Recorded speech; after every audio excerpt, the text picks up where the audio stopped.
দেখো আজকে তোমাদেরকে নিয়ে যাচ্ছি একটা মন্দিরে। এটা হলো কাটোয়ার পাটবাড়ি নামে পরিচিত। এই মন্দিরটায় দেখো মাধবীলতা গাছটা কত সুন্দর, তাই না? কত মোটা, আসলে গাছটা অনেক পুরনো, তাই এত মোটা। মাধবীলতা গাছ তো সাধারণত আমরা সরু সরুই দেখে থাকি, কিন্তু এই গাছটা দেখেই বোঝা যাচ্ছে অনেক পুরনো। এখানে নাকি গৌরাঙ্গ মহাপ্রভু এখানে বিশ্রাম নিয়েছিল আর রাধাকৃষ্ণ লীলা করেছিল। আসলে এগুলো সবই আমার শোনা কথা, মানে যতটুকু আমি শুনেছি সবার মুখে সেটুকুই তোমাদের কাছে শেয়ার করলাম। তোমরা যদি কেউ আরও কিছু জেনে থাকো তাহলে আমাকে কমেন্টে জানিও। কিন্তু যাই হোক, ঠাকুরের জায়গা খুবই সুন্দর লাগলো দেখে, আর পরিবেশটা এতটাই মনোরম যেটা তোমাদের সঙ্গে শেয়ার না করে আর পারলাম না। এই দেখো কি সুন্দর, তাই না? এখানে একটা পুকুর আছে যেটাকে নূপুর কুণ্ড বলা হয়।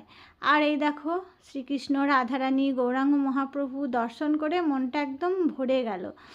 তাই সেই জন্যেই তোমাদের সঙ্গে একটু চলে এলাম শেয়ার করতে।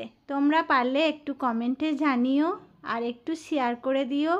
সবাই খুব ভালো থেকো, সুস্থ থেকো, সাবধানে থেকো। আবার আসবো একটা ছোট্ট ভিডিও নিয়ে। টাটা।